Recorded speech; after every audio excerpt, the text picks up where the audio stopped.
todos. Boa noite, boa tarde àqueles que vão nos acompanhar nos outros períodos, através da internet. Que sejamos todos muito bem-vindos a esta casa de Jesus e que a partir desse momento nós nos coloquemos aqui, deixando as nossas atividades, deixando as nossas responsabilidades, depois nós resolvemos. Esse é um tempinho que nós tiramos para nós.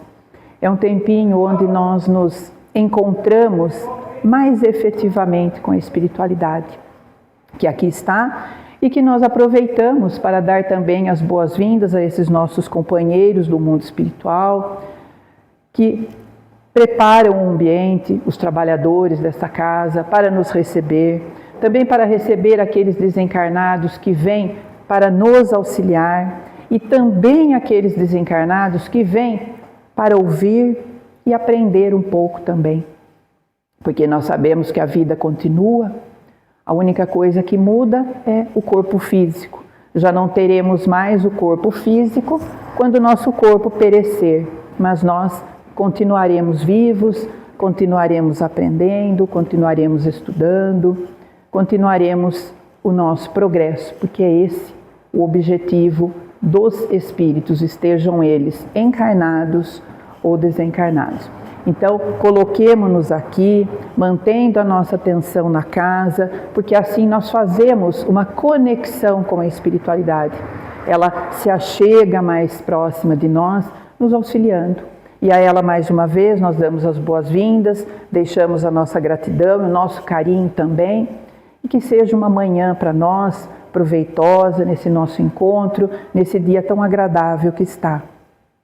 E o objetivo é sempre nós trazermos algum ensinamento do Cristo.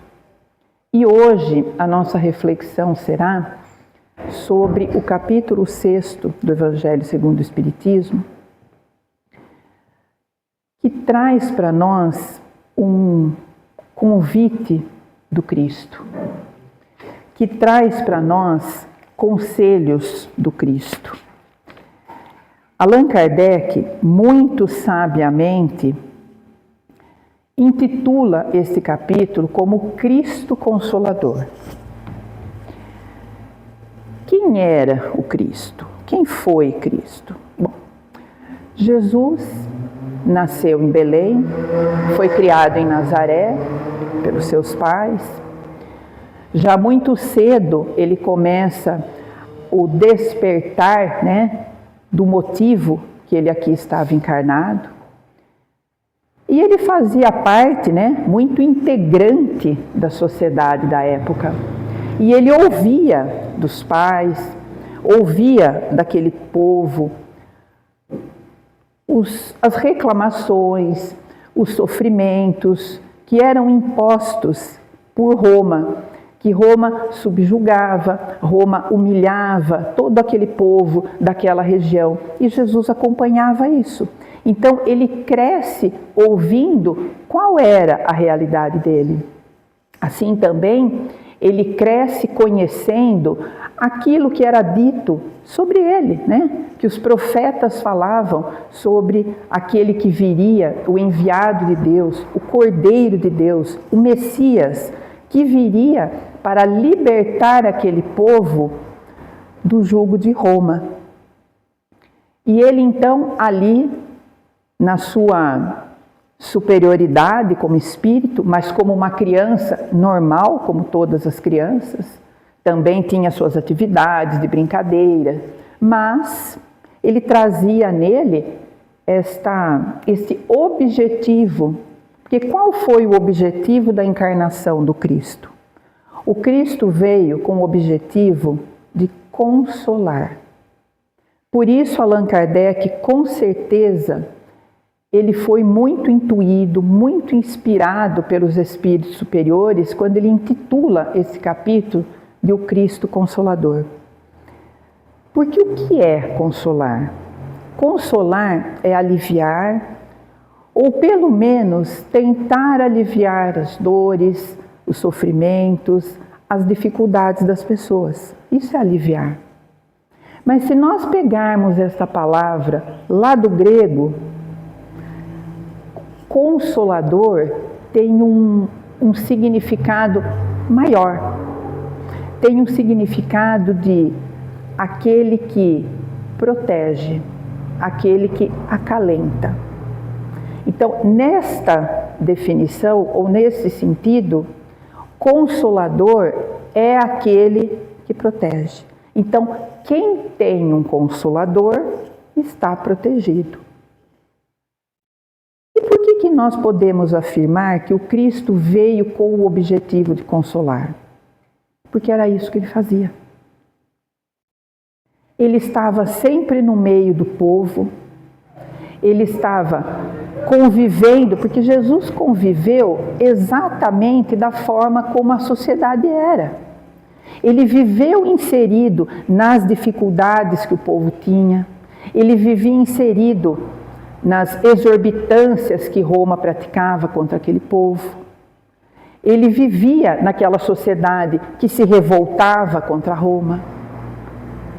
E ele levava sempre uma palavra de consolo. Ele era o Messias. Ele era aquele que foi predito pelos profetas, lá no Velho Testamento ou na primeira revelação. Mas quem seria o Messias predito pelos profetas? Como eles imaginavam o Messias? Eles imaginavam um Messias que chegaria com muito poder e autoridade, formaria um grande exército, armaria esse exército e lutaria contra Roma. Faria um embate contra os soldados de Roma. E assim livraria todo o povo. Mas não. O Messias, o enviado de Deus, o Cordeiro de Deus, veio. Mas veio com sua autoridade moral. Veladamente, o seu consolo lançava a semente àquelas pessoas do mundo espiritual, da vida espiritual. Mas ele fazia isso veladamente, porque ele não poderia falar de uma forma aberta, porque aquele povo não conseguiria entender. Ele consolava, curando doenças físicas, ele consolava curando doenças espirituais, ele consolava conversando com qualquer pessoa, com aquelas pessoas que eram consideradas à margem da sociedade, aquelas pessoas que eram invisíveis à sociedade.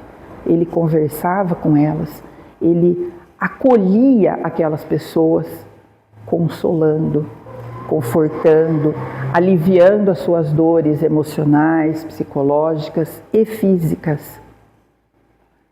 Ele consolava simplesmente num olhar, naquele olhar de compaixão, naquele olhar de entendimento nas atitudes das pessoas, sem qualquer tipo de julgamento, sem qualquer tipo de rotulagem em quem quer que fosse. E ele nos coloca vários exemplos.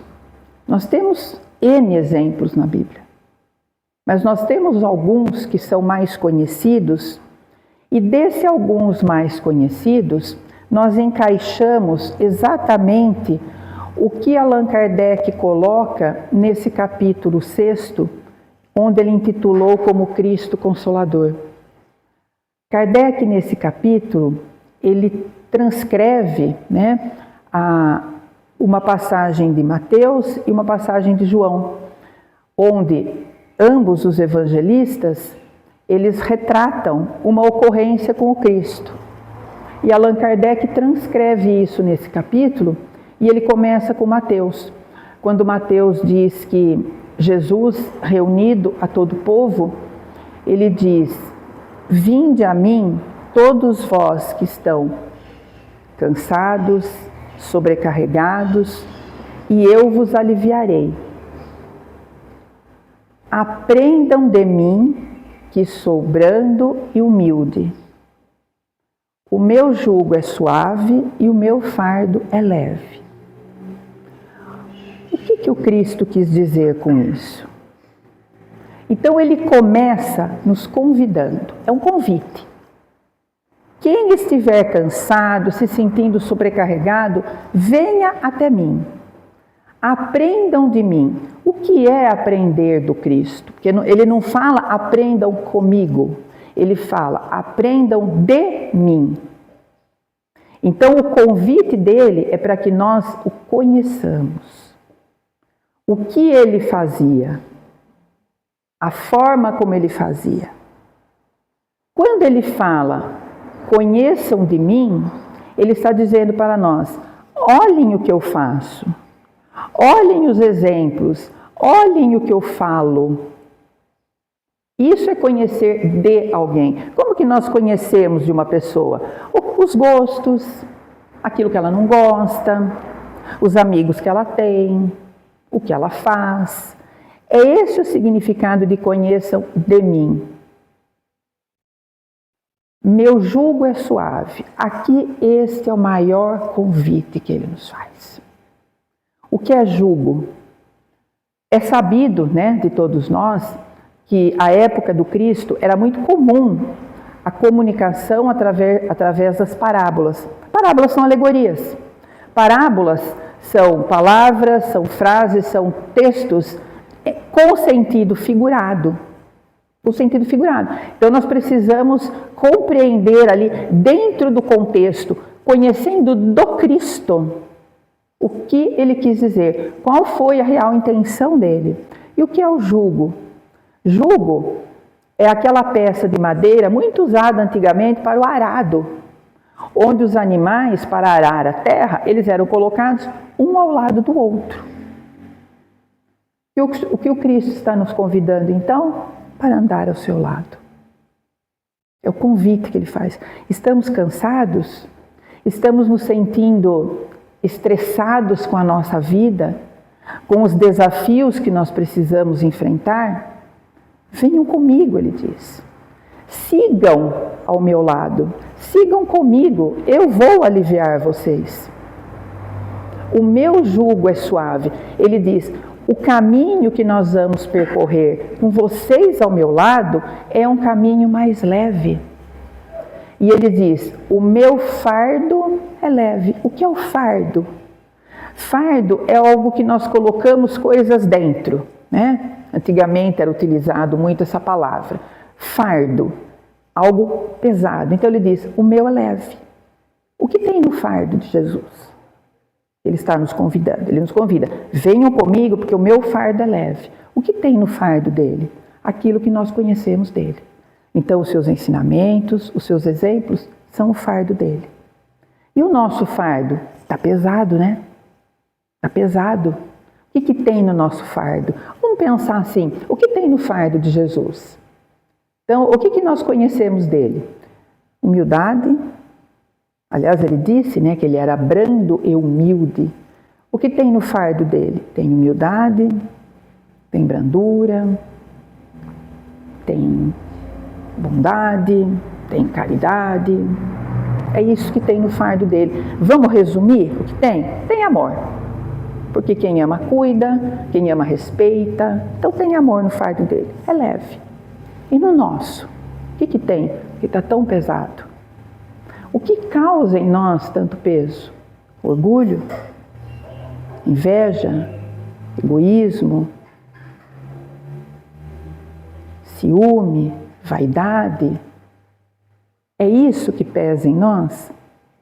Essa é uma pergunta que todos nós precisamos fazer. Porque ele convida e diz, olha, o caminho comigo é mais leve. Então nós precisamos entender por que o caminho com ele é mais leve. Por que o nosso é pesado? O que nós temos no nosso? Esse é o primeiro ponto em que nós precisamos, que entra, né, aquilo que a doutrina espírita nos fala muito e que é algo de extrema importância, que é o autoconhecimento. Nós precisamos entender o que causa em nós sofrimento? O que causa em nós o peso do nosso fardo? Por que nós sofremos tanto? Essa é uma pergunta que nós precisamos fazer em todas as ocorrências da nossa existência. Porque quando nós fazemos essa pergunta, nós estamos fazendo uma recomendação do Cristo. Nós conhecemos dele. E o que ele disse para nós? Vigiai e orai. Ele não falou vigiai e orai? O que é vigiar? Vigiar é exatamente isso. Não é vigiar a vida do vizinho. Não é vigiar o que o outro está fazendo. Não. É vigiar o que nós estamos fazendo, como nós estamos pensando, o que nós estamos pensando, como nós estamos agindo. É essa vigilância que nós conseguimos detectar o que está pesado em nós. O que tanto pesa? Vamos dar um exemplo? Vamos dar um exemplo. A nossa convivência com as pessoas não é tão simples. E por que não é tão simples? Porque as pessoas são diferentes. Por isso que não é simples. Porque há essa diversidade de pensamentos, de gostos. Então é por isso que existe aí essa nossa dificuldade de conviver com as pessoas.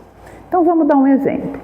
Somos uma pessoa que procuramos ajudar aqueles que precisam, e nós ajudamos uma determinada pessoa, por exemplo, e depois o tempo passa e nós vamos precisar dela.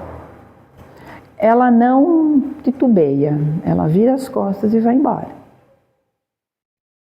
Ela não vai titubear, ela não vai nos ajudar, ela vai embora. A partir desse momento, a mágoa se instala em nós. E aí? Aí é que chega o momento da vigilância. Como é que nós vamos trabalhar essa mágoa? Nós vamos pensar assim, olha, quando ela precisou eu ajudei, olha o que ela fez para mim agora. Ah, mas ela não perde por esperar, porque o mundo dá voltas. O mundo dá voltas, ela vai voltar, ela vai passar por aqui de novo. Aí eu vou me vingar. Podemos ter esse tipo de atitude? Podemos. Vamos analisar essa atitude nossa. Por que ter esse tipo de atitude? Por quê? Primeiro, porque nós não ajudamos por ajudar.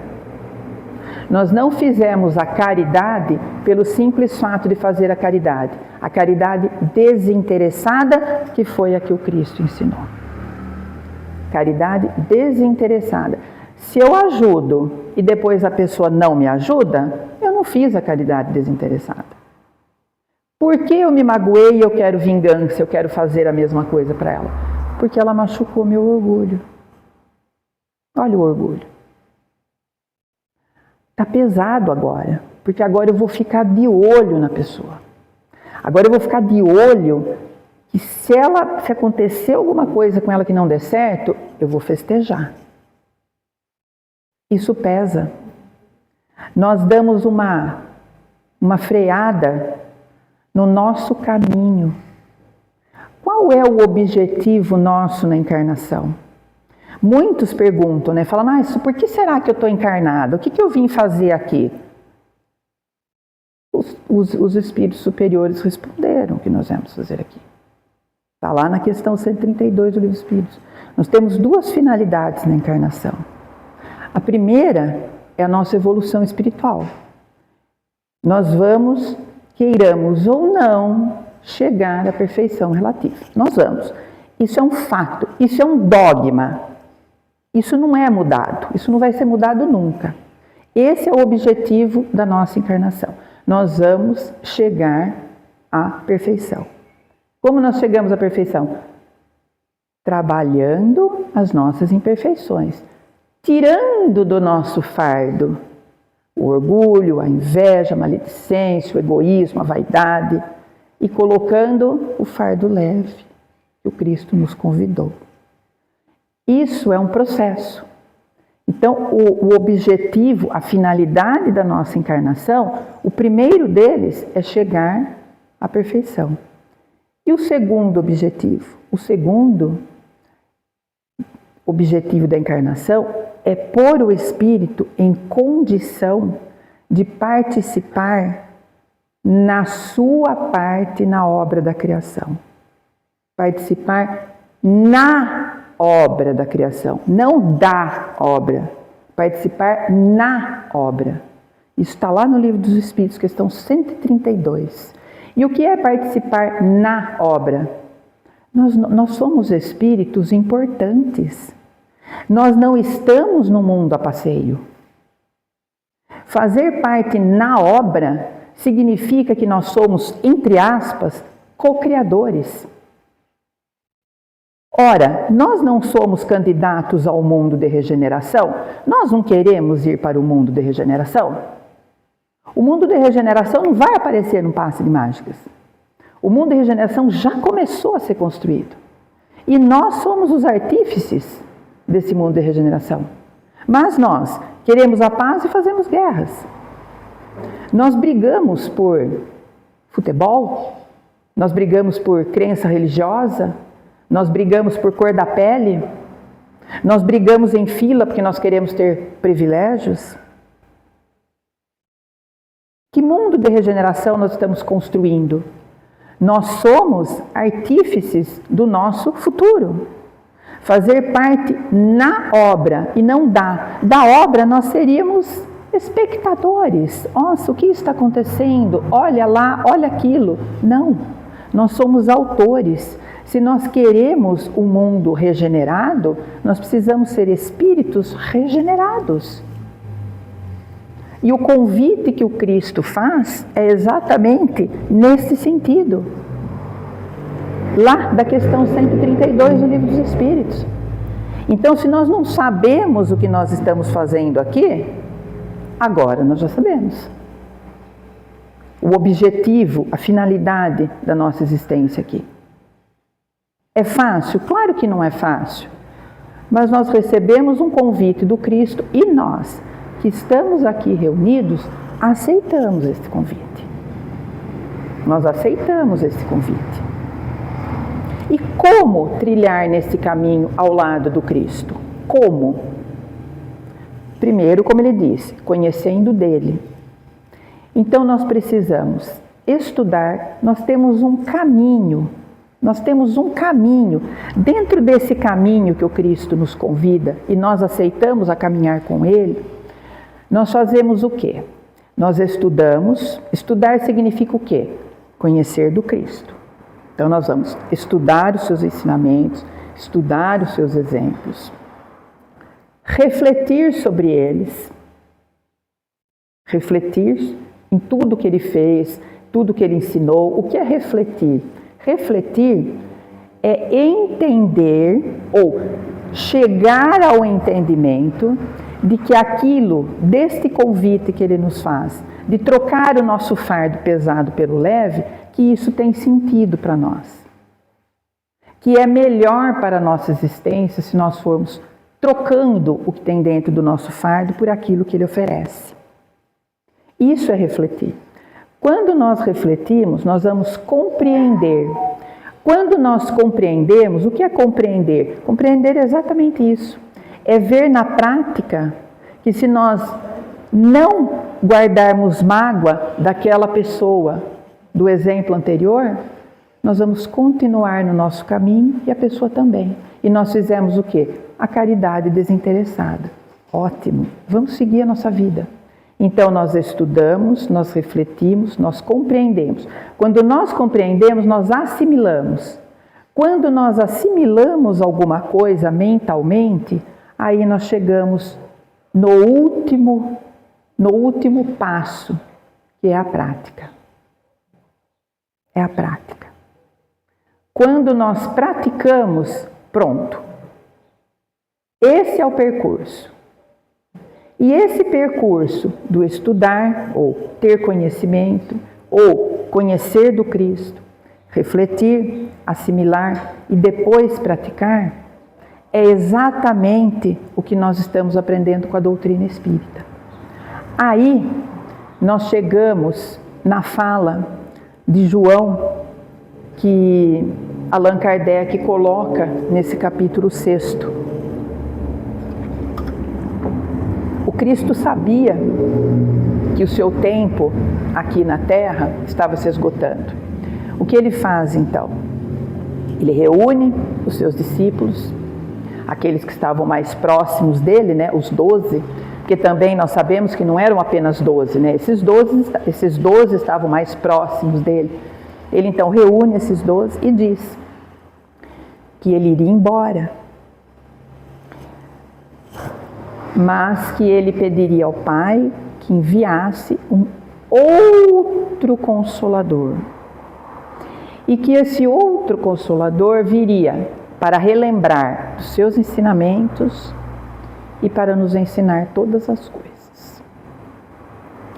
O que o Cristo estava fazendo naquele momento? Consolando. No seu último encontro com os discípulos, ele consola, porque ele sabia como seria difícil a continuidade do trabalho. Com ele já era difícil, sem ele seria mais. Ele sabia que os discípulos seriam perseguidos, ele sabia que eles teriam que ficar escondidos, ele sabia que eles seriam chicoteados, apedrejados. O Cristo sabia o que ia acontecer, mas ele consola. Ele diz: outro Consolador virá. Então aqui nós temos o Cristo como primeiro Consolador, que era aquele que andava pelo povo, conversava com todos. Quem é esse Consolador? O tempo passou, o Cristo foi embora, os séculos foram se passando e esse Consolador chega no século XIX, que é a doutrina espírita, ou o Espiritismo.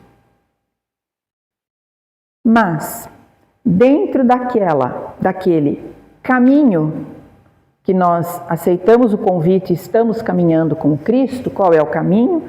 É conhecimento, reflexão, assimilação e depois a prática. Então nós temos que fazer isso com o Espiritismo também. Como nós podemos afirmar que o Espiritismo é o Consolador prometido pelo Cristo? Esse é o caminho, por isso que nós não podemos aceitar tudo que nós ouvimos, tudo que nós lemos. Nós precisamos conhecer, refletir, assimilar, para depois praticar. Como nós podemos afirmar que o Espiritismo é o Consolador prometido pelo Cristo? Porque o próprio Cristo falou. E Kardec transcreve aqui a fala de João, que repete a fala do Cristo. O próprio Cristo define o que é Espiritismo. O que é o Espiritismo? É o Consolador prometido por Ele. Por quê? Qual é a finalidade do Espiritismo? Qual é a finalidade do Espiritismo? Relembrar para nós os ensinamentos trazidos pelo Cristo e nos ensinar todas as coisas. O que o Espiritismo faz? Exatamente isso. É ele a ferramenta que nós utilizamos para entender as parábolas que o Cristo usava naquela época. O Espiritismo nos consola. O Espiritismo é o segundo Consolador. É o Consolador prometido pelo Cristo. Ele foi o primeiro. Ele semeou. E o Espiritismo vem e nos auxilia a compreender aquela semeadura e fazer aquela semeadura dar frutos. Dar frutos. Tanto, fazendo um parênteses aqui, né, que Emmanuel, no seu livro Aprenda e Viva, ele coloca, né, que o Espiritismo solicita de nós uma espécie permanente de caridade, que é a sua própria divulgação. Então, todos nós podemos ser e devemos ser divulgadores do Espiritismo. De que forma? Ah, mas eu não conheço, eu não faço palestra, eu não tenho estudo aprofundado. Quando nós temos, por exemplo, aqui a casa agora, compartilhando o vídeo. Quando nós fazemos isso, nós estamos ajudando na divulgação, nós estamos levando consolo para as outras pessoas. E quando nós fazemos isso, a plataforma entende que aquele conteúdo é importante. E qual a outra forma que nós temos de divulgar o Espiritismo? Aqui nós trazemos Francisco de Assis, né? Francisco de Assis dizia: "Ide pregar o Evangelho e, se for preciso, use de palavras." Atitudes. Então, é o caminho. Então, nós aprendemos, nós refletimos, nós assimilamos e depois nós vamos praticar. A prática é o final e tem que existir. Porque senão não serve para nada. Nós estudamos, nós viemos ao centro, tomamos água fluidificada, tomamos passo, ouvimos o Evangelho e no dia a dia, nada. Não procuramos trocar o que tem dentro do nosso fardo. É essa prática que é a necessária. E o que o Espiritismo consola? Explicando ou decodificando as falas do Cristo, que eram parábolas, que eram alegorias, que tinham sentido figurado. Por exemplo, o Cristo disse: João Batista era Elias e vocês não o reconheceram. Do que ele estava falando? Antes do Espiritismo, não entendíamos. Com o Espiritismo, que nos esclarece, entendemos. Ele estava falando da reencarnação. Veladamente. Quando ele diz: há muitas moradas na casa do Pai. Quando ele disse, ele estava lá pregado na cruz, ele olha aquele outro crucificado, que segundo a história era um ladrão, ele consola aquele homem em desespero, em agonia. Ele diz: mais tarde estarás comigo no paraíso. Do que o Cristo estava falando? Ele consola aquele que tinha o rótulo de ladrão. Então era alguém à margem da sociedade. Era alguém criminalizado. Mas ele consola aquele que ali estava em agonia. Quando ele diz: estarás comigo no paraíso, do que ele está falando? Ele está falando da imortalidade da alma. A imortalidade da alma é um dos princípios da doutrina espírita. Vamos lembrar quais são os 5 princípios básicos da doutrina espírita. A existência de Deus. Cristo falou de Deus? Falou. Apresentou para nós aquele Deus bom, aquele Deus misericordioso. A imortalidade da alma é outro princípio da doutrina espírita. Cristo falou? Falou. Pluralidade das existências, ou seja, reencarnação. Cristo falou? Falou. Pluralidade dos mundos habitados. O Cristo falou? Falou. A comunicabilidade entre encarnados e desencarnados. O Cristo sempre se retirava. Quando ele se retirava para ter um encontro com o Pai, quando ele se retirava para conversar com Deus, o que é o ensinamento que ele deixou para nós? É exatamente este: sair daquela situação, às vezes de uma situação emblemática, uma situação meio atordoante aí que nós estamos, então nós saímos e fazemos a nossa ligação com a espiritualidade. O que é fazer a ligação com a espiritualidade, se não este intercâmbio? O que é o intercâmbio? O Espiritismo diz: é a mediunidade. Quem eram os profetas que profetizaram a vinda do Cristo? Médiuns. Então o Espiritismo veio e ensinou para nós aquilo que nós não entendíamos lá atrás. Por isso nós podemos afirmar que o Espiritismo é o Consolador prometido pelo Cristo. Porque foi Ele mesmo que falou. Porque o Espiritismo se encaixa na definição que o Cristo deu. O Espiritismo veio com esta finalidade. E por que ele consola? Porque ele esclarece. Quando o Espiritismo esclarece, Nós estamos percorrendo o caminho do progresso. Então, hoje, nós estudamos os ensinamentos do Cristo à luz da doutrina espírita. Então, nós estudamos os ensinamentos do Consolador à luz do Consolador prometido pelo Cristo. Nós refletimos, é o que nós estamos fazendo aqui. Nós pegamos um trecho do Evangelho e estamos refletindo juntos na lógica, porque refletir é chegar a uma lógica. Refletimos, assimilamos, dizemos, nossa, isso é verdade. Então, essa é uma verdade que nós assimilamos. Assimilar é um processo mental, é físico assimilar. O conhecimento vem através da assimilação. E depois o que nós vamos fazer? Praticar. Que é isso que o Espiritismo diz para nós.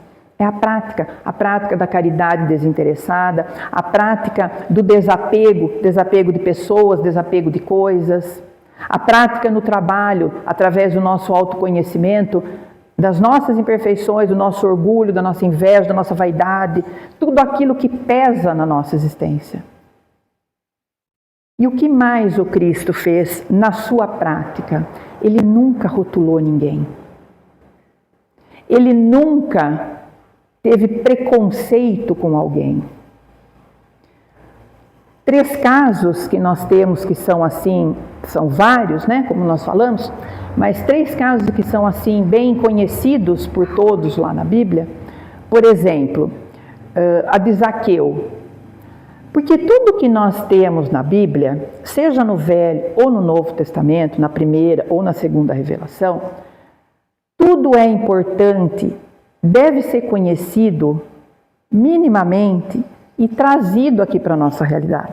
Porque nada é, que isso não serve para nós hoje. Tudo serve para nós hoje.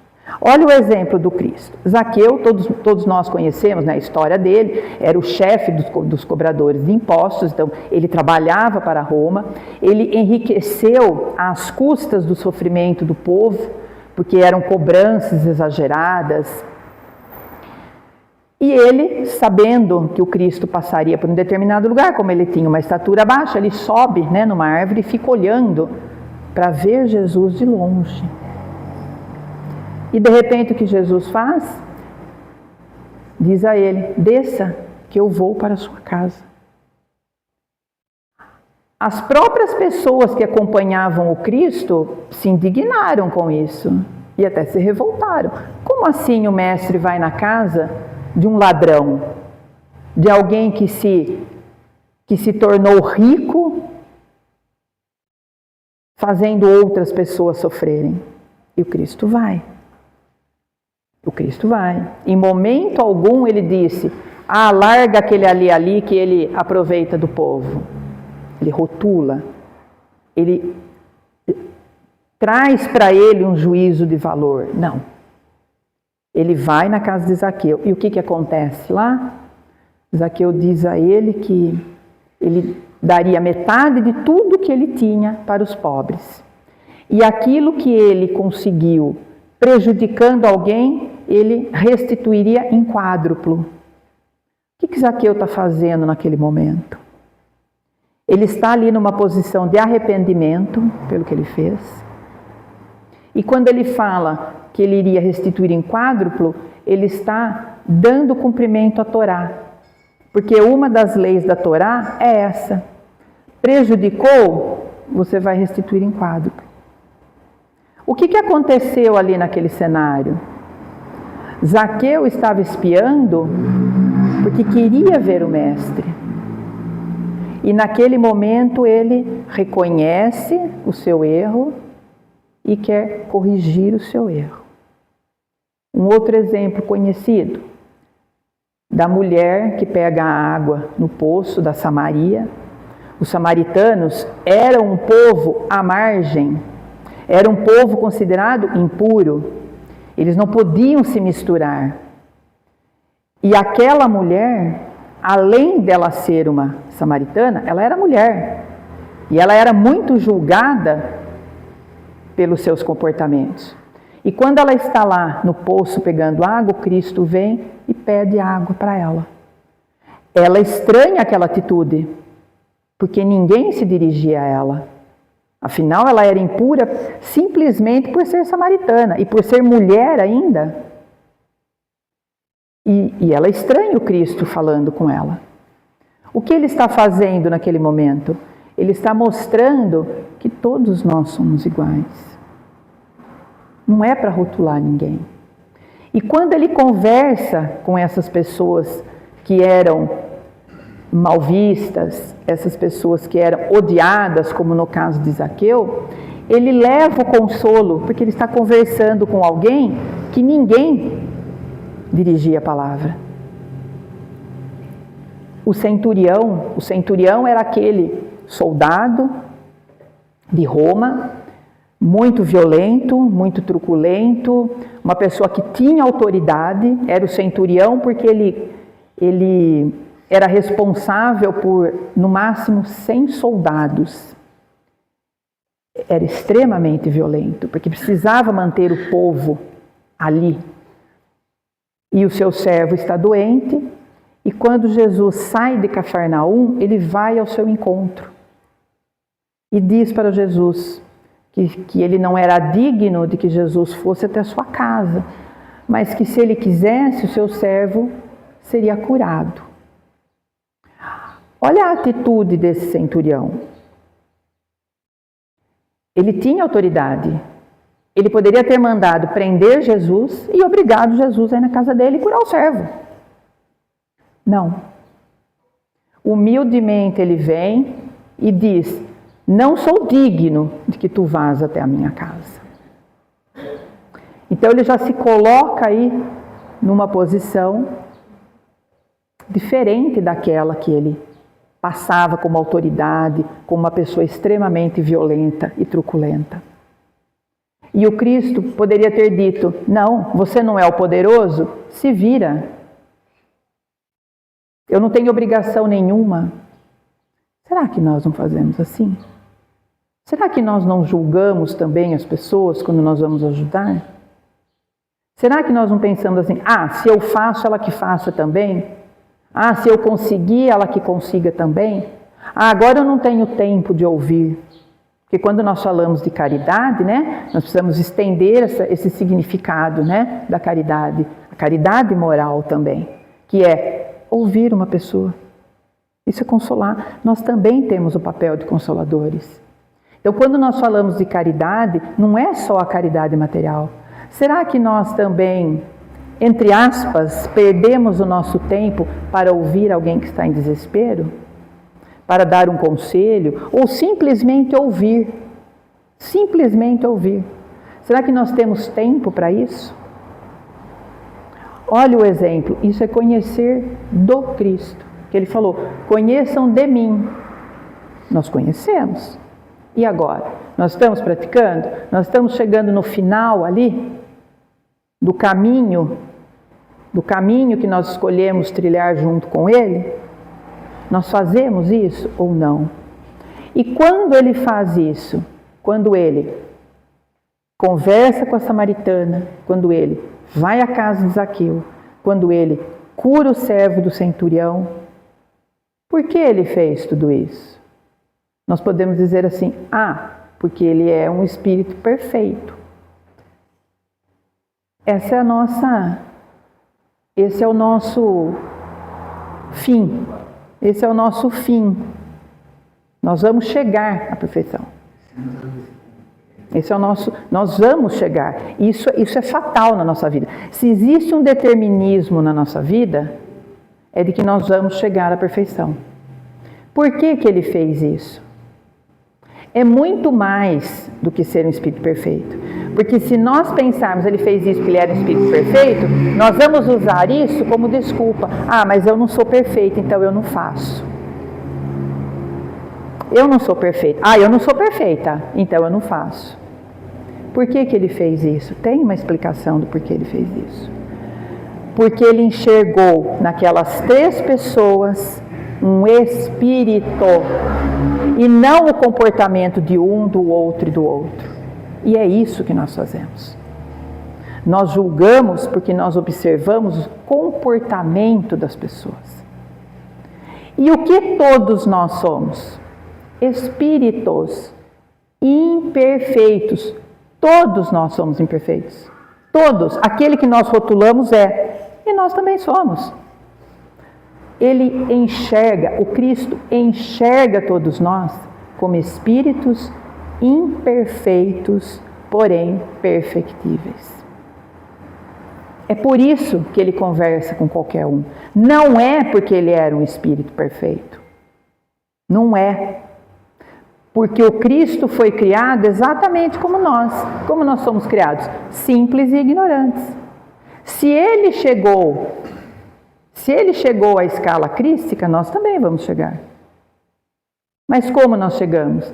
Nesse caminho que nós escolhemos, trilhar ao seu lado. Então, não podemos dar a desculpa, eu não faço porque eu sou imperfeita. Não, eu não faço porque eu não quero. É diferente. É diferente.